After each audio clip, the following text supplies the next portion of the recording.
पीछे खड़े तमाम हजरात से रिक्वेस्ट है जो कुर्सी में बैठ जाए।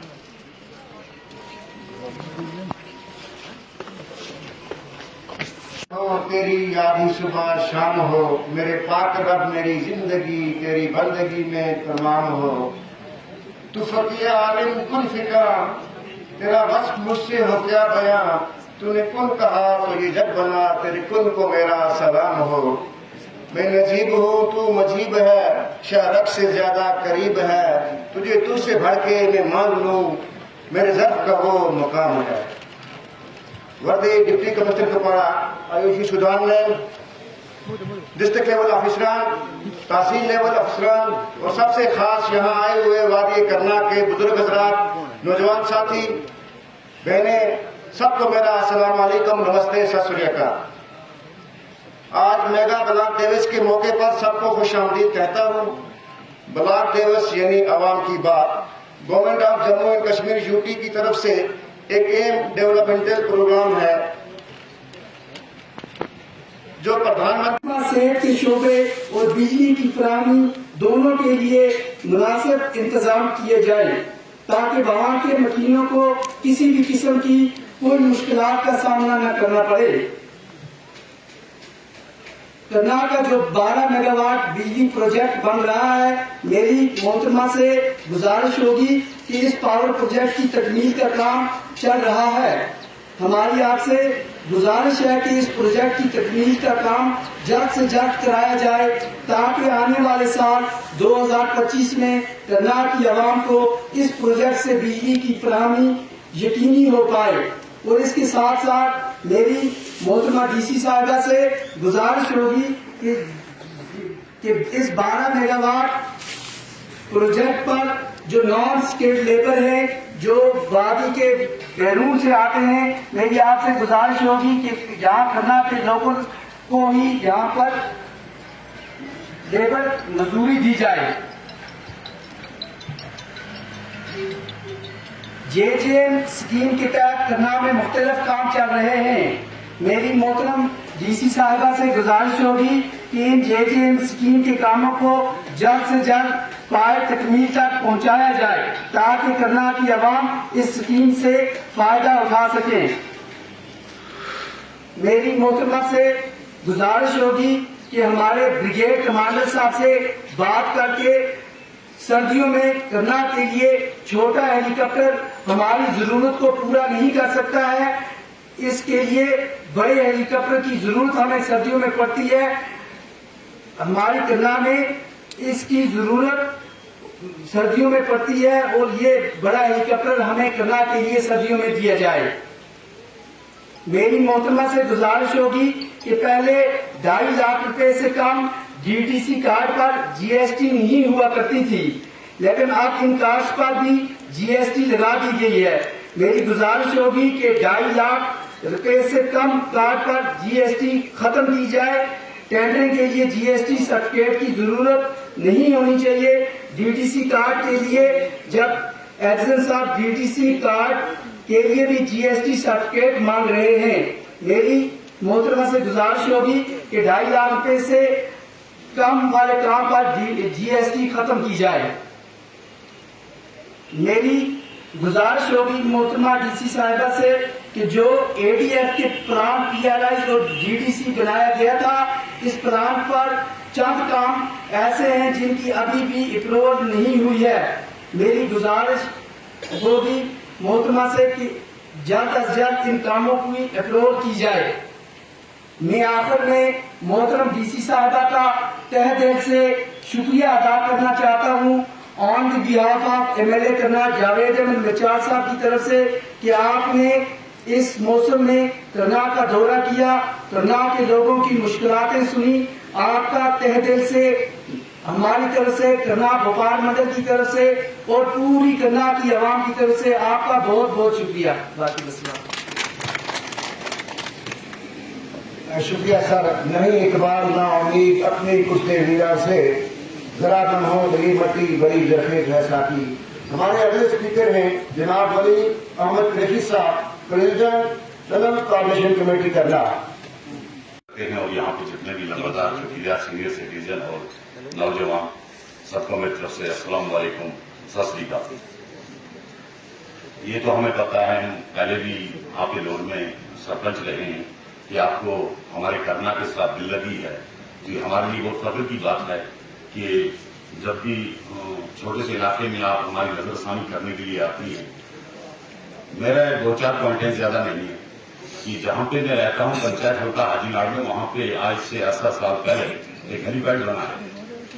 वो हेलीपैड सिविल लोगों के लिए बना था, जहां पे वहां पे कुछ वालनेट और लैंड इश्यू का मसला उठा है, उसको जल्दी से जल्दी क्लियर करवा के अगर उनका कुछ वहां पे कंपनसेशन बनता है देखिए, और हेलीकॉप्टर जो है सर्विस कंटिन्यू शुरू होनी चाहिए करना लोगों के लिए। क्योंकि आर्मी वाले हमारे पे आयत तो करते हैं, लेकिन कभी उनकी भी ऐसी मजबूरी आ जाती है कि अगर दोनों हेलीकॉप्टर फिर हमारे को दिल्ली तक यहाँ से बात करनी पड़ती है। तो ये मेरी मेहरबानी होगी कि अगर वो हेलीपैड जो है, क्योंकि उसमें करोड़ों रुपए खर्च किए हुए हैं, तो फिर क्या फायदा जिसमें इतना पैसा खर्च होने के बाद भी वो हेलीपैड फंक्शन नहीं कर रहा। दूसरी मेरा पॉइंट है, ये 8 साल पहले एक हॉस्पिटल मेरे गांव में बना था, हाउसिंग बोर्ड कंपनी ने बनाया, उसमें भी लाखों रुपए खर्च करके वेस्ट ऑफ मनी गवर्नमेंट कर रही है। मतलब ऐसे लोगों को कॉन्ट्रैक्ट दे के उसके बाद उसको खंडरात बना के छोड़ दिया जाए, सिर्फ लेटर लेवल करके वो छोड़ दिया है। तो इसमें लॉस ही गवर्नमेंट का भी हो रहा है और इलाकों का भी हो रहा है। तो ऐसे क्या वजह है कि वो कंपनी उनके पास पैसा नहीं है, क्या नहीं, उस हॉस्पिटल को तैयार किया जाए। कैंडिडेट हॉस्पिटल है, अगर ऐसे छोटे छोटे हॉस्पिटल इलाकों में बने तो ताकि लोगों में काफी फैसिलिटी हो जाएगी।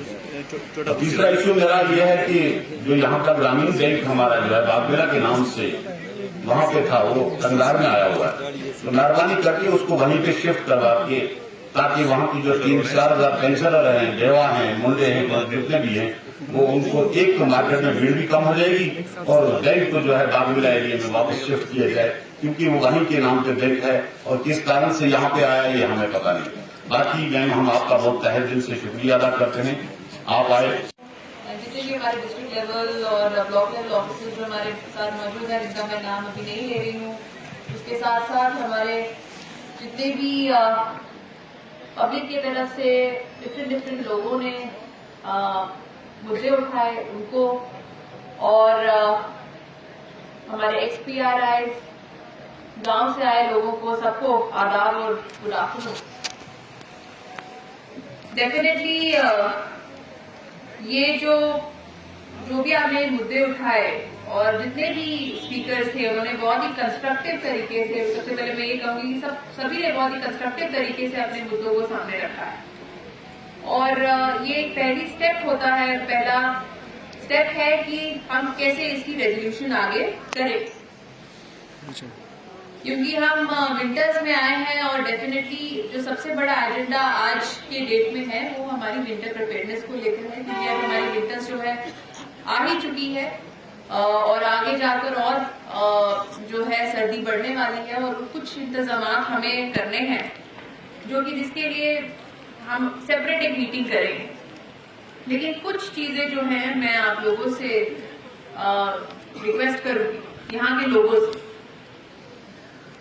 कई बार हमने देखा है कि एडमिनिस्ट्रेशन भी बहुत ही टफ सिचुएशन में आ जाती है जब कुछ लोग जो हैं हमारी जो एडवाइजरीज हैं उनको इग्नोर कर देते हैं। सब जानते हैं कि अगली बर्फ कब पड़ेगी। जैसे अगर हम आज की बात करें तो जो नेक्स्ट वेदर एडवाइजरी है वो आ चुकी है और आप लोगों के पास भी होगी। 30 के बाद से बर्फ का बताया जा रहा है। अब ये भी है कि कुछ बच्चे हैं जिनका एग्जाम होगा 1 तारीख को। जो यहाँ के बुजुर्ग हैं, जो यहाँ के नौजवान हैं, डेफिनेटली इंतजाम को अपना काम करना है। हमें पूरी कोशिश करनी है कि हम जो रोड्स हैं उनको थ्रू रखें all the time. But still आप भी ये समझ सकते हैं कि थोड़ा टाइम ये चीजों में लगता है, तो क्यों ना हम थोड़ी सी एडवांस प्लानिंग करें। फॉर एग्जाम्पल, ये जो हमें पता है कि हमें अभी बर्फबारी होने वाली है, तो हमारे बच्चे पहले 1 दिन पहले क्यों ना जाके अपने सेंटर पे पहुंचे, और ताकि लास्ट डे उनको ये क्राइसिस सिचुएशन अवॉइड कर सके। सिमिलरली कुछ हेल्थ एडवाइजरीज भी इशू की जाती हैं सीएमओ ऑफिस से, डीएमओ ऑफिस से रेगुलरली। जैसे ही विंटर्स शुरू होने लगती हैं एडवाइजरीज कुछ इशू की जाती है, स्पेशली कंसर्निंग प्रेग्नेंट लेडीज। कई बार देखा कि हम सोचते हैं कि बाद में चले जाएंगे, बाद में कर लेंगे, डिले करते हैं और फिर बात और बढ़ जाती है। उसी समय तूफान आ जाता है और हम फंस जाते हैं।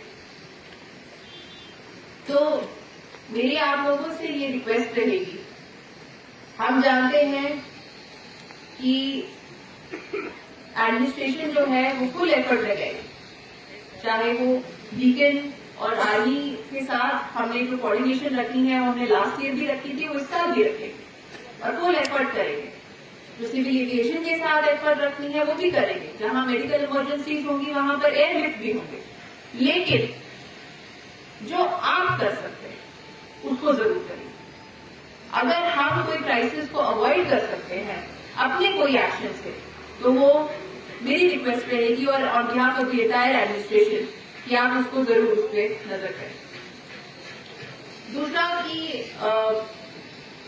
एक बहुत इंपॉर्टेंट पॉइंट रेज हुआ था शेल्टर होम्स के बारे में। लास्ट ईयर हमने कुछ शेल्टर होम सेटअप किए थे वो लोगों के लिए जो उस तरफ फंस जाते हैं पंचगाम में, वो हम इस साल भी रेडी करेंगे ताकि उन लोगों को वो प्रॉब्लम ना हो। ऑल्दो जब हमने सेटअप किया था तो हमें लगा था कि बहुत सारे लोग वहां सेंटर पे आएंगे, लेकिन वैसा हुआ नहीं। लेकिन क्योंकि हम जानते हैं आप लोगों की मुश्किलात क्या हो सकती है और इस बार हम इनफैक्ट एक बहुत ही ज्यादा टफर विंटर्स एक्सपेक्ट कर रहे हैं, ज्यादा बर्फबारी एक्सपेक्ट कर रहे हैं, तो हम वो इंतजाम करेंगे। आप लोग ये भी जानते हैं कि इस साल 2 इलेक्शंस हुए हैं, पार्लियामेंट इलेक्शन भी हुआ है और असेंबली इलेक्शंस भी हुए हैं। इसकी वजह से जो कई सारे काम हैं, जितने भी वर्क्स होते हैं, इस पूरे पीरियड में सस्पेंडेड रहते हैं। और क्योंकि ये जो 2 इलेक्शंस हुए काफी देर तक हुए और हमारे पूरे वर्किंग सीजन में हुए, तो डेफिनेटली एक डिले है, इसमें कोई दो राय नहीं है, उसमें एक डिले है। बजट प्रिपरेशन में भी डिले थी क्योंकि इलेक्शंस थे, और उसके बाद ऑब्वियसली अब ग्राउंड पे एग्जीक्यूशन है उस पर भी डिले है क्योंकि एमसीसी के दौरान हम काम नहीं टेकअप कर सकते। अब जो मुझे बताया गया है कि इसमें थोड़ा तेजी करने की जरूरत है, उस पर जरूर हम गौर भी करेंगे। इसके बाद हम एक रिव्यू मीटिंग रखेंगे, जितने भी डिपार्टमेंट्स हैं, चाहे वो आरडीटी है, पीडब्ल्यूडी है, जो भी है, ताकि इस पे आप जितना कोशिश कर सके पुश कर सके। लेकिन आप भी ये ध्यान में रखें कि वर्किंग सीजन तो तनख्वाह में और भी शॉर्ट होता है, तो उसी को देखते हुए हम अपना काम करें। एक बड़ा जो प्रोजेक्ट आपका खुलने वाला है वो है 12 मेगावाट का जो आपका हाइडल प्रोजेक्ट है, जो कि again we will be reviewing today. And जो उसकी प्रोग्रेस है अभी, जो मैं लास्ट रिव्यू मैंने 12 में ही किया था, काफी अच्छी भी है। और हम एक्सपेक्ट कर रहे हैं कि इस विंटर्स में तो नहीं, पर नेक्स्ट विंटर्स में we will have that particular power project functional, और वो जो है आप लोगों को ही डेडिकेट किया जाएगा। जो बाकी आपके इश्यूज थे, चाहे वो जेडीएम स्कीम्स को लेके थे या कुछ आपने ब्रिज के बारे में कहा, कुछ रोड्स के बारे में आप लोगों ने जिक्र किया है, और सोलर स्ट्रीट लाइट्स के बारे में कुछ लोगों ने कहा, तार की गिरावट के बारे में हमारे 2-3 स्पीकर्स ने कहा, जबड़ी के बारे में जो कहा, उस पे भी हमने ऑलरेडी गौर किया हुआ है। और आगे जाकर इसमें डेफिनेटली हम कोशिश करेंगे कि इसमें भी आपको प्रोग्रेस देखने को मिले। हेल्थ के हवाले से जो हमारी एम्बुलेंसेज हैं वो इन प्लेस हैं, डॉक्टर्स भी कुछ नए ज्वाइन किए हैं। डेफिनेटली जो एक तो जो स्पेशलिस्ट है उनकी कमी है, और वो हम टेकअप करेंगे डिपार्टमेंट के साथ, ताकि वो डॉक्टर्स भी यहाँ पर डेप्यूट हो जाएं और आप लोगों को वो जो फैसिलिटी है तलधार में ही मिले। तंगधार ने बहुत अच्छा सपोर्ट किया है, पूरे तंगधार ने, पूरे करनाल ने, टीटवाल ने, ये पूरे दोनों इलेक्शंस के दौरान भी, और जो भी कोई भी क्राइसिस आए, लैंडस्लाइड्स हुई, जब हमारे फ्लड्स आए थे कुपवारा में, बहुत लोगों ने बहुत ताउन रखा, लोगों ने बहुत पेशेंस रखी है, और उसके लिए मैं आप सबको शुक्रिया भी करूंगी। आप सबका उसमें एक बहुत बड़ा योगदान है और एक बहुत बड़ा रोल है। आगे जाके विंटर्स में भी आप लोगों की हमें सपोर्ट चाहिए होगी, और यहाँ के जो बड़े बुजुर्ग हैं, जो यहाँ के नौजवान हैं, मैं चाहूंगी कि वो लीड ले इस चीज में कि किस तरीके से हम कंट्रीब्यूट कर सकते हैं कि हमारी विंटर्स जो हैं वो और स्मूथ जाएं, along with administration of course. इसी के साथ मैं आप लोगों को जितने भी आपके पॉइंट्स हैं वो मैंने ऑलरेडी नोट किए हैं, वो हम उस पर गौर फरमाएंगे। हमारे रिव्यू मीटिंग्स भी हैं, कुछ पॉइंट्स जो हैं मुझे आर्मी के साथ भी टेकअप कर रहे हैं आप लोगों के, तो वो भी हम करेंगे। बट मेरा यही आप लोगों से जो एक रिक्वेस्ट है कि सपोर्ट करें एडमिनिस्ट्रेशन को, and definitely we are here for you, और आगे जाके हम साथ मिलकर ही काम करेंगे। Thank you.